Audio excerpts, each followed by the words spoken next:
বাড়িতে যদি আলু থাকে তো তৈরি করুন খুব সহজ পদ্ধতিতে সুস্বাদু রেসিপি। এমনিতেই আলুর অনেক রকমের রেসিপি হয়, একবার এটা বানিয়ে খেয়ে দেখুন। যেমন স্বাদ হয় অসাধারণ, তেমনই দেখলেই খেতে ইচ্ছে করবে। তবে চলুন আলুর এই রেসিপিটা তৈরি করে নেওয়া যাক। তার জন্য আলুকে লম্বা আর চৌকোভাবে কেটে নিতে হবে, আর বেশ জল পাল্টে পাল্টে ধুয়ে নেবার পর সেদ্ধ করে নিতে হবে। তার জন্য ওভেনকে অন করে ফ্লেমকে রাখতে হবে ফুল। কড়াই চাপিয়ে তার মধ্যে দিতে হবে 3 গ্লাস জল। আপনি যতটা আলু নেবেন তার ডবল জল দিতে হবে। জলের মধ্যে দিতে হবে স্বাদ মতো নুন আর অল্প পরিমাণে তেল।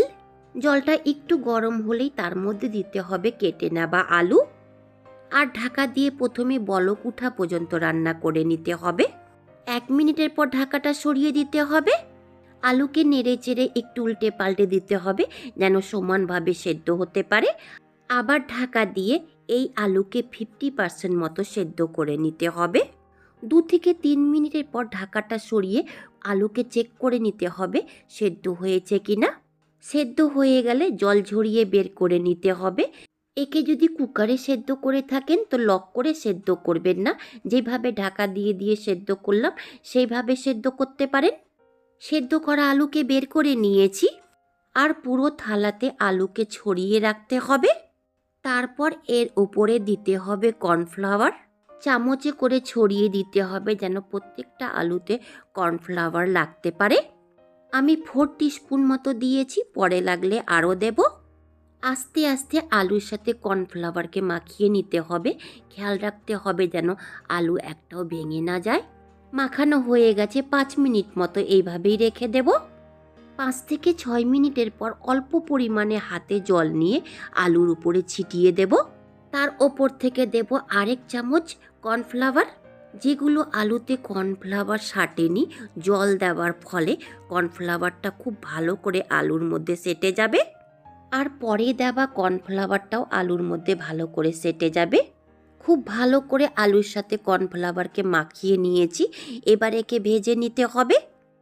2 টিস্পুন কর্নফ্লাওয়ারটা বেঁচে গেছে, এর মধ্যে অল্প পরিমাণে জল দিয়ে গুলিয়ে সাইডে রাখবো। কর্নফ্লাওয়ার মেশানো আলুকে এইভাবে ছাকনাতে নিয়ে একটু ছেঁকে নেব, যেগুলা এক্সট্রা কর্নফ্লাওয়ার থাকবে বেরিয়ে যাবে।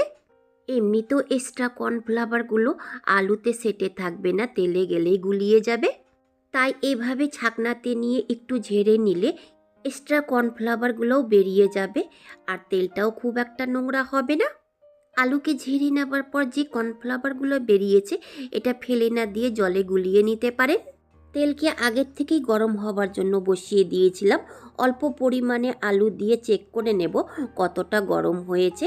তেলটা খুব ভালো গরম হয়ে গেছে। এই সময় কর্নফ্লাওয়ার লাগানো আলুগুলো তেলে দিয়ে উল্টে পাল্টে ভেজে নিতে হবে। তেলে দেওয়ার পর খুব আস্তে আস্তে নাড়তে হবে। খুব তাড়াহুড়োতে নাড়তে গিয়ে আলুগুলো ভেঙে যেতে পারে। আর এক নাগাড়ে আস্তে আস্তে নেড়ে চেড়ে ক্রিস্পি হওয়া পর্যন্ত একে ভেজে নিতে হবে। আপনি চাইলে 4-5 মিনিট ভেজে নেবার পর তুলে নিতে পারেন।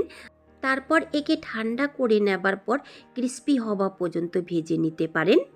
অর্থাৎ একই আলুকে দুবার ভেজে নেওয়া। মুচমুচে হওয়া পর্যন্ত ভেজে নিয়েছি, তেল ঝরিয়ে বের করে নেব। একে ভাজতে 7 থেকে 8 মিনিটের সময় লেগেছে। আলুগুলোকে বার করার সময় অবশ্যই ভালো করে তেলটাকে ঝরিয়ে নিতে হবে। সম্পূর্ণ আলুকে তেল ঝরিয়ে বের করে নিয়েছি।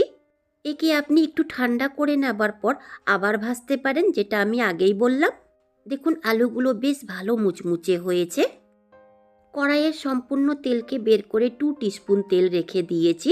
এই তেলেই আগেকার রান্না করব, যেহেতু কর্নফ্লাওয়ারের সম্পূর্ণ ফ্লেভার এই তেলেই আছে। 1 টেবিল স্পুন কুচিয়ে নেওয়া রসুন দিয়ে নেড়ে চেড়ে হালকা করে ভেজে নেব। দেব 1/2 ইঞ্চি গ্রেট করা আদা। ভালো করে মিশিয়ে নিয়ে একেও অল্প করে ভেজে নিতে হবে। খুব বেশি ভাজা যাবে না, আরও উপকরণ দিয়ে ভাজতে ভাজতে পুড়ে যেতে পারে। দেব একটা মিডিয়াম সাইজের পেঁয়াজ। আমি স্কোয়ার শেপে কেটে নিয়েছি, আপনি যে কোনো সাইজে কেটে নিতে পারেন। পেঁয়াজকেও ভালো করে মিশিয়ে নিয়ে অল্প করে ভেজে নিতে হবে। খেয়াল রাখতে হবে ভাজতে গিয়ে পেঁয়াজের ক্রাঞ্চনেসটা যেন শেষ না হয়ে যায়। এই সময় দেব লাল লাল চেরা কাঁচা লঙ্কা, আপনি একে কুচিয়েও দিতে পারেন। আর একটা স্কোয়ার শেপে কেটে নেওয়া ক্যাপসিকাম। অল্প পরিমাণে নুন দিয়ে নেড়েচেড়ে একেও ভেজে নিতে হবে। খেয়াল রাখতে হবে যেন এরও ক্রাঞ্চনেসটা শেষ না হয়ে যায়। ভালো করে মিশিয়ে নেবার পর একটু ঢাকা দিয়ে রান্না করব। 40 থেকে 50 সেকেন্ডের পর ঢাকাটা সরিয়ে দিয়ে ভালো করে নেড়ে দিতে হবে। পেঁয়াজ আর ক্যাপসিকামকে নেড়েচেড়ে 1 মিনিট মতো ভেজেছি। তাছাড়া এই দুটো জিনিস ভাপেও সেদ্ধ হয়ে যায়, খুব একটা রান্না করার দরকার পড়ে না। ফ্লেমকে একদমই লোতে রাখতে হবে। এই সময় দিতে হবে 1 teaspoon soya sauce, 2 table spoon tomato sauce, half teaspoon গোলমরিচ পাউডার, কালারের জন্য 1 টিস্পুন কাশ্মীরি লাল লঙ্কা পাউডার। ভালো করে নেড়েচেড়ে মিশিয়ে নিয়ে একেও অল্প করে ভেজে নিতে হবে। খুব বেশি ভাজা যাবে না, সসের ফ্লেভারটা তেতো হয়ে যাবে, যেহেতু সসগুলো আগের থেকেই রান্না করা থাকে। এই সময় দেব জলে ভেজানো কর্নফ্লাওয়ার। ভালো করে মিশিয়ে নিয়ে একে 1 মিনিট মতো রান্না করে নিতে হবে, যেন কর্নফ্লাওয়ারের কাঁচা গন্ধটা শেষ হয়ে যেতে পারে। 1 মিনিট মতো রান্না করে নিয়েছি, কর্নফ্লাওয়ারের জলটা শুকিয়ে গেছে। এই সময় দেব ভেজে নেওয়া আলু। সব কিছুর সাথে আলুকে খুব ভালো করে নেড়েচেড়ে মেশাতে হবে।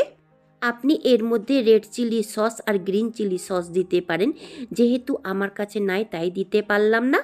এই রেসিপিটা সসের মধ্যেই টস করে মিশিয়ে খাবার। ভালো করে নেড়েচেড়ে মিশিয়ে দিয়েছি। ওভেনকে অফ করে দিতে হবে কুচিয়ে নেওয়া পেঁয়াজের পাতা। নেড়েচেড়ে মিশিয়ে নেবার পর প্লেটিং করে নিতে হবে। তৈরি হয়ে গেল চিলি পটেটো রেসিপি। এই রেসিপিকে বিকেলে জলখাবারে বানিয়ে খেতে পারেন, দারুণ সুস্বাদু লাগে। গার্নিশিংয়ের জন্য ওপর থেকে দেব কুচিয়ে নেওয়া পেঁয়াজের পাতা, দেখতে আর খেতে দুটোই ভালো লাগবে। এই মুখরোচক রেসিপিকে আপনি বিকেলের জলখাবারে বানিয়ে খেতে পারেন। চিলি পটেটো যদি ভালো লেগে থাকে লাইক শেয়ার সাবস্ক্রাইব করবেন। শেষ পর্যন্ত দেখার জন্য অনেক অনেক ধন্যবাদ।